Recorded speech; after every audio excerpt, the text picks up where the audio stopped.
ಒಂದು ಕಡೆಯಲ್ಲಿ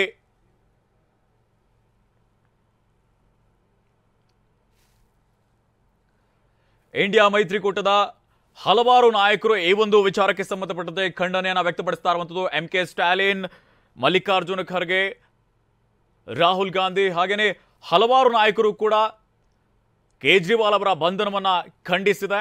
ಟ್ವೀಟ್ ಮೂಲಕ ಒಂದು ರೀತಿಯಲ್ಲಿ ಕಿಡಿಕಾರಿರುವಂಥದ್ದು.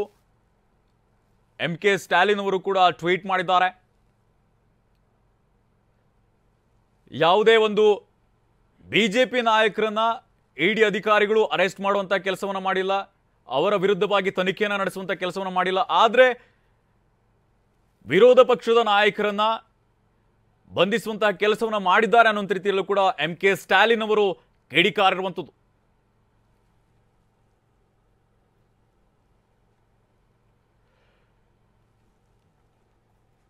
ಇನ್ನು ಇಂಡಿಯಾ ಒಕ್ಕೂಟದ ಮಲ್ಲಿಕಾರ್ಜುನ್ ಖರ್ಗೆ ಆಗಿರ್ಬೋದು, MK ಸ್ಟಾಲಿನ್ ಆಗಿರ್ಬೋದು, ರಾಹುಲ್ ಗಾಂಧಿ ಅವರು ಎಲ್ಲರೂ ಕೂಡ ಟ್ವೀಟ್ ಮೂಲಕ ಇದನ್ನು ಖಂಡಿಸುವಂತಹ ಕೆಲಸವನ್ನು ಮಾಡಿದ್ದಾರೆ.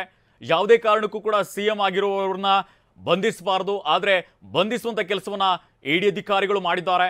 ಇದು ಬಿಜೆಪಿಯ ಒಂದು ರೀತಿಯಲ್ಲಿ ಅಧಿಕಾರ ದುರ್ಬಳಕೆ ಅನ್ನೋ ರೀತಿಯಲ್ಲೂ ಕೂಡ ಆರೋಪವನ್ನು ಮಾಡ್ತಾ ಇರುವಂತಹ ಕೇಜ್ರಿವಾಲ್ ಮೊಬೈಲ್ ಫೋನ್ 2 ಟ್ಯಾಬ್ಗಳನ್ನ ಇಡಿ ಅಧಿಕಾರಿಗಳು ಸೀಸ್ ಮಾಡಿದ್ದಾರೆ. ಕೇಜ್ರಿವಾಲ್ ಅವರ ಮೊಬೈಲ್ ಫೋನ್ ಹಾಗೇನೆ ಟ್ಯಾಬ್ಗಳನ್ನು ಕೂಡ ಸೀಸ್ ಮಾಡುವಂತ ಕೆಲಸವನ್ನ ಇಡಿ ಅಧಿಕಾರಿಗಳು ಮಾಡಿದ್ದಾರೆ.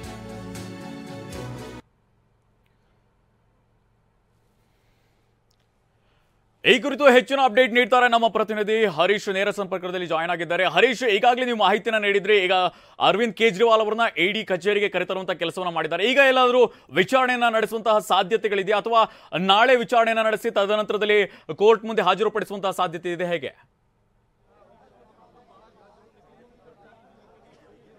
ನಿತಿನ್, ನಾನೀಗ ಇಡಿ ಕಚೇರಿಯ ಮುಂದಿದ್ದೇನೆ. ಕೇಜ್ರಿವಾಲ್ ಅವ್ರನ್ನ ಇದೇ ಇಡಿ ಕಚೇರಿಗೆ ಕರೆದುಕೊಂಡು ಬರಲಾಗಿದೆ. ಸಾಕಷ್ಟು ಪೊಲೀಸರು ನಿಯೋಜನೆ ಮಾಡಲಾಗಿದೆ. ಯಾಕಂತಂದ್ರೆ ಯಾವುದೇ ಕ್ಷಣದಲ್ಲಿ ಕಾರ್ಯಕರ್ತರು ಬಂದು ಇಲ್ಲಿ ಪ್ರತಿಭಟನೆಯನ್ನ ಮಾಡಬಹುದು, ಆಮ್ ಆದ್ಮಿ ನಾಯಕರುಗಳು ಬಂದು ಪ್ರತಿಭಟನೆಯನ್ನ ಮಾಡಬಹುದು. ಹೀಗಾಗಿ ಸಾಕಷ್ಟು ಪೊಲೀಸರನ್ನ ನಿಯೋಜನೆ ಮಾಡಲಾಗಿದೆ. ಅದ್ರ ಜೊತೆಗೆ CRPF ತುಕಡಿಗಳನ್ನು ಕೂಡ ನಿಯೋಜನೆ ಮಾಡಲಾಗಿದೆ. ಇಡಿ ಆಫೀಸ್ ಆವರಣ ಇದು. ಈಗ ಅರವಿಂದ್ ಕೇಜ್ರಿವಾಲ್ ಅವ್ರನ್ನ ಈ ಒಂದು ಕಚೇರಿಗೆ ಕರೆದುಕೊಂಡು ಬರಲಾಗಿದೆ. ಮುಖ್ಯವಾಗಿ ಇದೇ ಪ್ರಕರಣಕ್ಕೆ ಸಂಬಂಧಪಟ್ಟಂತೆ ಕಳೆದ ಶುಕ್ರವಾರ BRS ನ ನಾಯಕಿಯಾದಂತ ಕೆ ಕವಿತಾ ಅವರನ್ನು ಕೂಡ ಬಂಧಿಸಲಾಗಿದೆ. ಇಡಿ ಅಧಿಕಾರಿಗಳು ಬಂಧಿಸಿ ಇದೇ ಕಚೇರಿಯಲ್ಲಿ ಈಗ ಕಸ್ಟಡಿಯಲ್ಲಿ ತೆಗೆದುಕೊಂಡಿದ್ದಾರೆ. ಈಗ ಅರವಿಂದ್ ಕೇಜ್ರಿವಾಲ್ ಹಾಗೂ ಕೆ ಕವಿತಾ ಇಬ್ಬರನ್ನು ಕೂಡ ಮುಖಾಮುಖಿಯಾಗಿ ವಿಚಾರಣೆ ನಡೆಸುವಂತಹ ಸಾಧ್ಯತೆ ಇದೆ.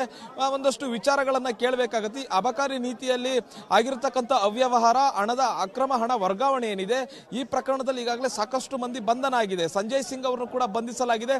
ಅದರ ಜೊತೆಗೆ ಸತ್ಯೇಂದ್ರ ಜೈನ್ ಹಾಗೂ ಮನೀಶ್ ಸಿಸೋಡಿಯಾ ಅವರನ್ನು ಕೂಡ ಬಂಧಿಸಲಾಗಿದೆ. ಇಂತಹ ಸಂದರ್ಭದಲ್ಲಿ ಅವರು ಕೊಟ್ಟಿರ್ತಕ್ಕಂತಹ ಮಾಹಿತಿ, ಅದು ಮತ್ತೆ ಅರವಿಂದ್ ಕೇಜ್ರಿವಾಲ್ ಅವರು ಈಗ ಅವ್ರನ್ನ ವಿಚಾರಣೆ ಮಾಡಿದಾಗ ಅವರು ಕೊಡ್ತಕ್ಕಂತಹ ಮಾಹಿತಿ, ಎರಡನ್ನು ಕೂಡ ತಾಳೆ ಹಾಕಬೇಕಾಗುತ್ತೆ.